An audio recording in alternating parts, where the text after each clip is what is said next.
ఖలిస్తానీ ఉద్యమం ముదిరి పాకాన పడుతున్నటువంటి సందర్భంలో కీలకమైనటువంటి అంశం అసలు ఖలిస్తానీలేంటి దాని వెనకాల ఉన్నటువంటి కథ ఏంటి ఈ అంశానికి సంబంధించినటువంటి ఒక కథనం చూద్దాం. ఇందిరాగాంధీ 18 రాష్ట్రాలు పరిపాలించినప్పుడు పంజాబ్ ఆ 18లో లేదు. ఇప్పుడు మోడీ 19 రాష్ట్రాలను పరిపాలిస్తున్నప్పుడు పంజాబ్ లేదు.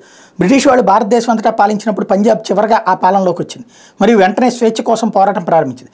బ్రిటిష్ వాళ్ళకు వ్యతిరేకంగా జరిగిన స్వతంత్ర పోరాటం పంజాబీల సహకారం 80% కంటే ఎక్కువ. మొఘళ్ళు భారతదేశాన్ని పాలించినప్పుడు మరియు హిందువులను ఇస్లాంలోకి మార్చినప్పుడు ఒకే ఒక్క పంజాబ్ వారికి వ్యతిరేకంగా నిలబడింది.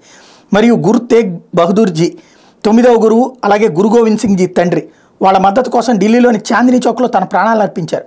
అలాగే గురు గోవింద్ సింగ్ ఇస్లాంలోకి మారడానికి వ్యతిరేకంగా 7, 9, 14, 17 సంవత్సరాల వయసు గల తన 4 కుమారుని బలిచ్చాడు.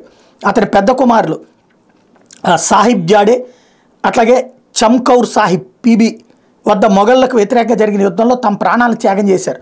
అలాగే చిన్న కుమారులు సాహిబ్ జాడే సిర్హాండ్ వద్ద ఆ రాష్ట్ర మొఘల్ పాలకుడు సజీవంగా చంపించబడ్డారు. సికిందర్ అన్నింటినీ జయించినప్పటికీ పంజాబ్ రాజు పోరస్ మాత్రమే అతన్ని ఆపడానికి సాహసించాడు. నేను నది భూమినికి నమస్కరిస్తున్నాను అన్నది పంజాబ్కి ఇక్కడ వచ్చినటువంటి మాట. ఈరోజు భారతదేశ చరిత్రలో గొప్ప చక్రవర్తులు ఒకరైనటువంటి షేర్ ఈ పంజాబ్ మహారాజా రంజిత్ సింగ్ వర్ధన్ సందర్భంగా ఈ విషయాన్ని గుర్తు చేస్తున్నారు. ఒక కన్ను గుడ్డి, ఒక చేయి గాయపడినప్పటికీ గొప్ప సిక్కు సామ్రాజ్యాన్ని నిర్మించాడు.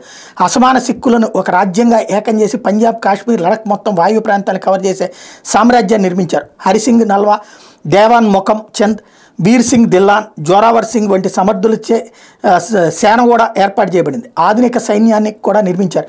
యుద్ధానికి సంబంధించిన తాజా పద్ధతులను తీసుకురావడానికి యూరోపియన్ అధికారులు కూడా నియమించారు. అందుకే అతను జీవించి ఉన్నంత వరకు బ్రిటిష్ పాలకులు పంజాబ్ని స్వాధీనం చేసుకోలేకపోయారు. అతని కారణంగా పంజాబ్ 1849లో బ్రిటిష్ పాలనలోకి వచ్చిన చివరి రాష్ట్రమైంది. కానీ అయ్యో భారతదేశంలో అతని వారసత్వం గురించి ఎవరూ బోధించరు. ఆయన వల్లే అప్పట్లో పంజాబ్ అత్యధిక అక్షరాస్యత కలిగిన రాష్ట్రం. అతను యూరోపియన్ అధికారులు నియమించినప్పటికీ వాళ్ళు కఠినమైన ప్రవర్తన నియమావళిని, గొడ్డు మాంసం, ధూమపానం మరియు మద్యపానం చేయకూడదని నిర్ధారించారు, ఆర్డర్ చేశారు. నిజానికి రంజిత్ సింగ్ తన సామ్రాజ్యంలో గోహత్య నిషేధించాడు.